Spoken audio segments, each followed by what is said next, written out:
If you're looking to get better at Chivalry 2, learn the basics on countering, riposte, what initiative is, how to get better footwork, when to jab, feinting, how to drag, and how to throw fast accels to throw off your opponent. Even more advanced things like attack cancels and how to fight multiple enemies at once, in your TO matches. Just keep watching. I'm going to try to do my best to teach you guys the basics. I know there's a lot of new players. So I'm going to try to put timestamps on this video. I just want to quickly introduce myself. I'm Rafa. I'm with the clan Omen on NA West. It used to be called Khan. It was Khan and Omen, and then they fused into Omen. I know a lot of people, I see it all the time, a lot of hate with clans and, oh, clans in 2026 and this and that. I don't care about that, I'm just telling you what it is. I've been in my clan for 3 years. And yeah, I have like maybe 700 hours in like dueling alone and about 1,000 total. And yeah, I know there's a lot of new players. I see a lot of posts on Reddit about new players saying, hey, how do you do this? How do you do that? How do you counter? Like, any tips? So this is the video I want to make for those tips. So, I'm not a YouTuber or anything, but I want to do my best to edit this video and try to make it as short as possible. All these things you'll be able to incorporate in your regular 64 match TOs, matches, and dueling. I strongly believe once you get these mechanics down, you're gonna be better in TO. Like, that's just how it is. Like, if you know how to counter and when to riposte and jabbing, footwork, all of that, you'll be better in TO. Like, it's just how it is. And I think that, because I know when I started, I did a lot of dueling. I think that if you start in duels and you just learn these things and hone in on these skills, it's gonna make you better a lot quicker. You can learn these things in TO for sure, but it's you know what I mean. In TO, it's chaotic, right? But in duels, it's more focused, right, on one-on-one. So, all right. So countering and riposte. So countering is the little blue icon you get when you successfully counter. You want to block and match their attack at the same time. So I'm gonna try to slow down here in this match. So see, he throws an overhead, I overhead him. About when it's gonna make contact, I see a slash coming, I hold block, and then I do a slash. And that's the timing you want to get. I throw a stab, and look, he's gonna counter it with a stab. And now I'm gonna counter him with a stab. Just again, it's all about reading your opponent, and that comes with experience, right?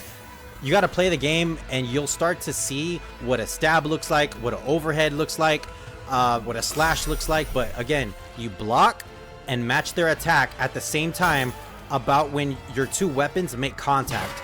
Practice it and you'll get what I mean. It's kind of hard to like exactly say it in a video, but it's something you need to practice, and once you get it down, you will get it. You'll start to consistently be just counter over and over, and you'll be like, oh, that's how you do it, right? So hold block and match their attack when your swords are going to make contact. Like, that's the best way I could put it. And also with counters, you can counter projectiles. So if someone's throwing their weapon at you, or arrows even, you can counter that. So look at this guy throwing his Dane axe right when it's about to make contact. You just you hold block, and then you throw you throw any attack. It doesn't matter if it's a stab, overhead, or slash, and you'll get the counter. Here I am, I counter 2 arrows, right? And the arrows, it's tricky. You have to know, like, it's kind of like guessing, but you kind of get a feel when someone's gonna shoot an arrow at you. So look, I kind of wait, and then boom, I go for the counter, and then you know what I mean? There you go, I counter his arrow. Yeah, it's all like you gotta feel it out. Like, sometimes, like, it's kind of luck, right? But like I could consistently counter arrows, and especially weapons. Arrows are harder, I'll admit that, right? But when people throw weapons, it's honestly very easy. It's not that hard at all. Just try it. Like, when someone throws a weapon at you, just try it. Just hold block and then take a slash or an overhead, whatever you want. Usually I just probably slash, and you'll get a counter eventually. Trust me, it's not that hard on weapon projectiles. Okay, so now riposte. So riposte is when you block and you just immediately throw your attack. Ripostes come out faster than any attack, than a regular neutral attack, and then a counter. Ripostes are faster than all of those. I'm gonna try to get into more of it when I teach about accels, but as you can see here, I mix it up with ripostes and counters. See, look, like right here, I throw a overhead riposte. It comes out really fast, okay? And then right here, I throw a counter. And then what do I do here? Okay, right here I do a regular counter, and I look up, and then here I do a riposte, an accel overhead riposte, and look, it hits him. He doesn't expect it. It comes out super fast. So when you're dueling, and even in TO, you want to try to mix that up. Do counters and do riposte. Another thing, counters keep your stamina up. So they're very important. If you're always losing your weapon, it's because you're not countering enough. You need a counter to keep your stamina up. When you riposte, you lose stamina. But there's places to do both of them. You want to counter and riposte. You want to do both. Okay, so now I guess I'll get into accels and drags. So I'll show the first, I'll talk about drags first, okay? So with drags, it's when you're throwing, like if you're slashing, you slash and then you look away. And when you look away, your sword, your weapon takes longer to reach and make contact. So it throws off their timing. You know, it's like those long, dragged out attacks, right? And I'm gonna show you this one right here. So right here, I counter, I start my slash, I'm still looking at him, and then I look away. Look at that. Look how long that takes to reach him. It absolutely stumps him. And I'll show it one more time. I counter, I slash, and last second, then you look away. Look at that. And that's the Highland sword with the insane reach, and you know, it breaks their ankles, really. You know, when you're throwing fast attacks, and then you just throw in like a heavy slash that drags out like that, you want to be doing that.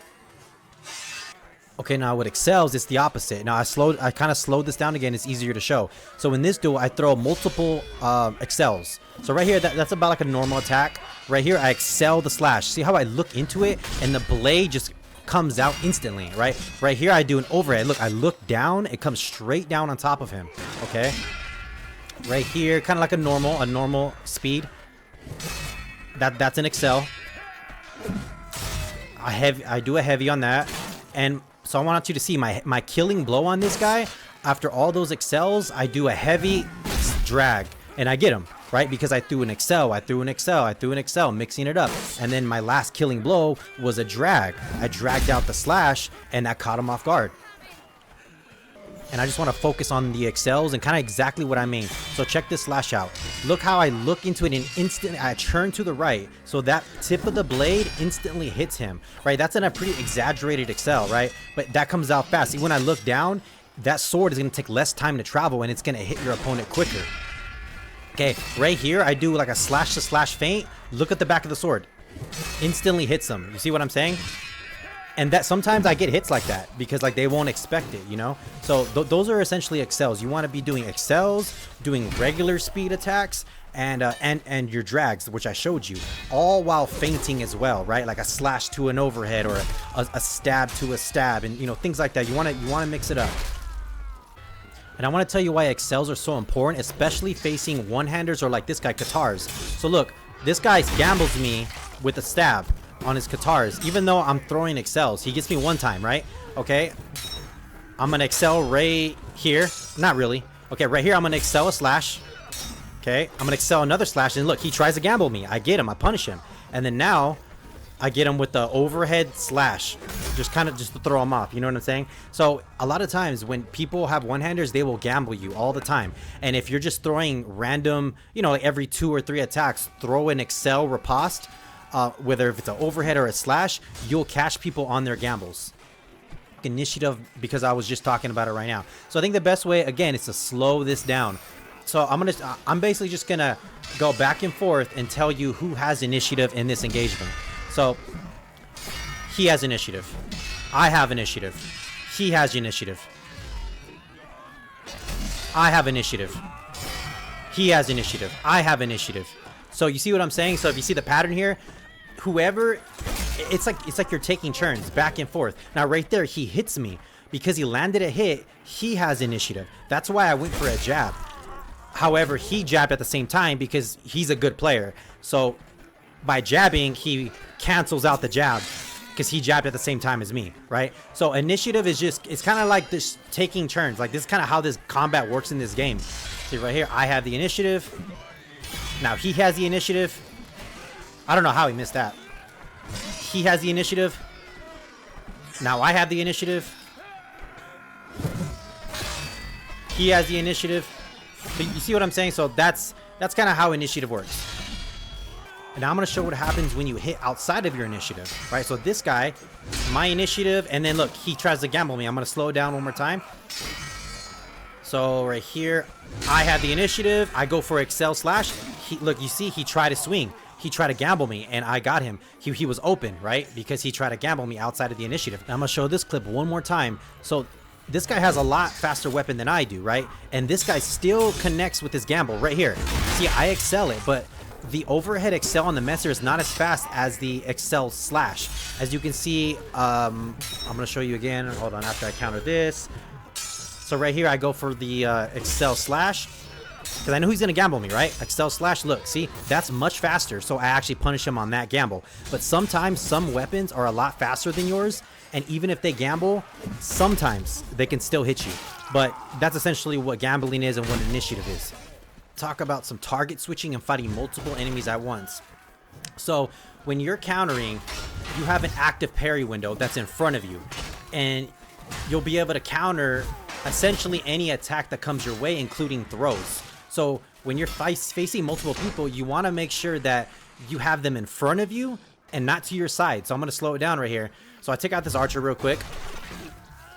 Okay. And you know, this is all about footwork too. So right here, I go for the counter. I look at the guy on my left.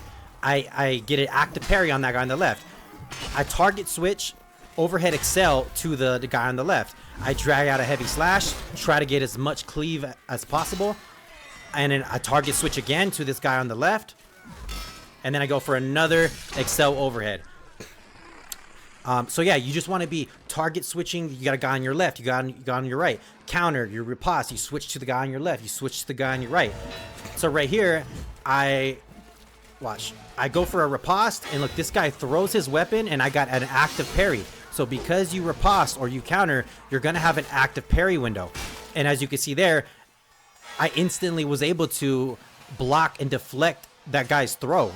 So that's kind of how that works. You want to be blocking and doing counters and doing ripostes against multiple enemies and keeping them in like a kind of a cone in front of you. Because if they're to your sides, like in your ribs, they're gonna get around your parry and they're gonna hit you, right? So sometimes it's hard though. Sometimes it's like impossible, and people will just get on your sides and they'll kill you, right? You can't always do it.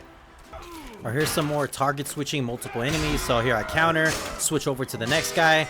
I missed that. I try to target switch to that guy, and I'm actively looking for these counters. Like I'm watching everybody, or if I can get a riposte. See, I go to that guy, hit that guy, counter this, switch to that guy, and then right here I switch back to this guy. He doesn't suspect it, right? When you're looking at one guy, fighting him, and then you just instantly switch over to the guy on your right or left, a lot of people don't expect it, and that's like 3 hits right there. Okay, and then with these guys, look, this guy has a pickaxe. This guy's pretty good. But look, you notice in all of this engagement right here with all these multiple people, I'm doing a lot of accels because of my slow Highland sword. So I'm doing a lot of accels, trying to target switch when I can, hit people in the back when I can. This is free for all. Okay, trying to get my hits in. This guy's charging me. I'm just looking down, just trying to get all these fast attacks. Cleave those guys. Feint this guy. Get this guy in the back. Feint this guy, cleave both of them, feint this guy. Guy comes back with the shovel, and then, you know, I'm getting ganged by multiple people here. But yeah, you just want to be target switching, looking to the next guy to your side, watching all your angles, countering and riposting, and yeah, you'll be good against multiple people. Keep them in front of you as best as you can. And I forgot to talk about jabs. So with jabs, you can use to finish off 1 health opponents just like that. So if they're like 1 HP, bleeding, you could just throw a jab.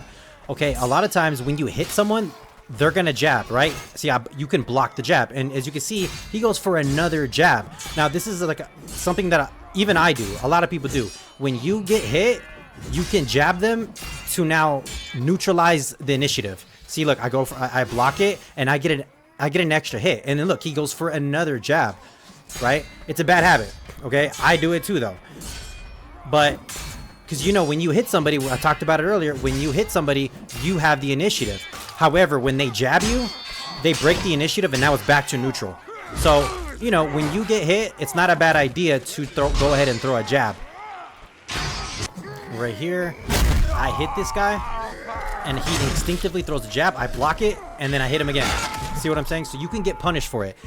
It's a good idea to do it, but just know you can get punished. He hits me, I throw a jab, neutral, 360, finish the fight. See what I'm saying? So throwing jabs is a good thing. You'll put it back to neutral, so they do not have the initiative anymore. Let's go over attack cancels, so that way you can do like a double feint. Okay, so I'm going to so you can only do it off neutral. So I hit him, and I go for an overhead stab back to an overhead. So let's play it back slow. Overhead stab back to an overhead. Kill him. You know, I juke him out right there. He's really good. We were going at it back and forth, and I had to basically do something different to kill him. You know what I mean? So okay, so let's break this down exactly how I did it. I have to slow it down. So just to note, you cannot do attack cancels off a counter or off a riposte. So I hit him, right? I connect. So now I go up for an overhead. I canceled it, and then I go for a stab. And then I go for a feint overhead. And look at him. He's going for a stab right here to counter my stab because he thought that I did an overhead feint stab. But what I really did was overhead, and I pressed V on my keyboard to cancel. And then I went for the stab, and then I did the regular feint into the overhead. So that's a pretty advanced thing that you can do in duels after you connect a hit or you're in neutral to stump people. A lot of good players, though, they'll see it. And they'll see because... you can tell that you canceled it, but if you do it and mask it correctly, it can look like you like double feinted. Let's show another example with the Highland sword. So again, I connect the hit. We're in neutral. I go for stab, stab, overhead. Okay, look at it again in slow motion. Go for a stab, cancel it, stab, and then feint it to overhead. And look at him. He's going for a stab. So he thought I did a feint stab to stab, but I really... double feinted essentially with the cancel, stab, cancel, then stab, then the feint. So it can really trick people. All right, show another example. So this was a long time ago. I don't crouch this much anymore. It's honestly a bad habit. You lose a lot of stamina. So this guy, we were dueling for like a good over a minute, right? I try to break to neutral, right? Here I am, broke it. I stab, cancel, and then I feint. You know, so I absolutely stump him to finish off the fight. Because again, he's good. We were going at it back and forth. There was a long duel. And you know what I mean? I had to kind of do some cancels and I got him. All right, last thing I'm gonna talk about is 360. So this guy is very good. We had like, I swear, I think it was like a 2-minute duel. I'm gonna show you what 360s look like, right? So look, I countered like 2 of his 360s. This next one hits me. So they work, right? And like in battles like this, when we're just constantly going at it, we're countering everything. Sometimes 360s can kind of break that, and it can stump you. You know what I mean? Because a lot of people don't like 360s in the game. They think it's stupid or whatever. But I mean, it is what it is, right? So look, so we're going back and forth. You know, just to kind of show you what it looks like. Let's check out this engagement here, and I kind of throw my own kind of right here. Not really, but look at his. Like, you can see how crazy the 360s can look, right? So I had to mute this clip because I had music. So I want to show you a trick with these 360s and kind of like conditioning. So this guy's really good. So I go for a stab and then a slash, and I look up into the air and I don't spin. Now I'm going to show you the next engagement, like a couple, you know, right here. So I go for the stab, counter, and then I 360 this side. So now let's go side by side. And this is all about conditioning. So it's like I do it one time right here and I don't follow on the 360, right? And then do the same thing, looking for that stab. I stab, counter, and then I 360 this time. Now this guy's good, so he didn't fall for it. But it's little tricks like this that can stump other people and you can get you those free hits and kind of what 360s can do. And I'm going to show you like kind of how to do it here. So right here, I hit him with a slash, and then you slash and follow through, right? I'm gonna play it again real quick. So you want to like kind of start your spin. As you can see right here, I kind of start it and then I just follow through with the slash. So try to practice that if you want to get into 360s. All right, I'm gonna wrap it up here. So you check out the 360, kind of how it looks like. It can be confusing as a new player. Now right here, I want to show a trick with the 360 here. Kind of, right? So watch, in their face, I slash. It's kind of like earlier when I was talking about accels, right? I accel in their face. You see how the blade just instantly gets them? Now you can incorporate kind of what I just showed, 360s into that. Instead of 360, you can just keep your blade there and it'll just release in their face or they'll block it, right? Or you go ahead and just follow through with the 360, if that makes sense. All right, well, that wraps up the video here. Hopefully that was helpful. I try to kind of put down the basics and then more advanced techniques, you know, towards the end of the video. And as you can see, it all starts with learning the basics on like countering, what's excelling, what's dragging, getting all that down. And as you can see, kind of when I showed the 360s, it kind of shows the tricks you can do with excelling in people's faces, you know, dragging it over to a 360, you know, all those different things, right? And then target switching, you know, you got to learn how to counter and how to riposte, so then you can target switch multiple enemies in TO, right? Jabbing to, you know, to put the fight back into neutral, and just all those kinds of things, right? So it just comes down to learning the basics, practice those counters. Once you get those counters, I think you're really going to elevate your gaming in Chivalry 2. It might take a while. Just practice over and over and over. Just try to counter, block, match the attack, block, match the attack, block, match the attack. And yeah, just, I mean, rewatch my video and try to incorporate every other thing that I gave, and you'll get better. So yeah. All right, guys, thanks.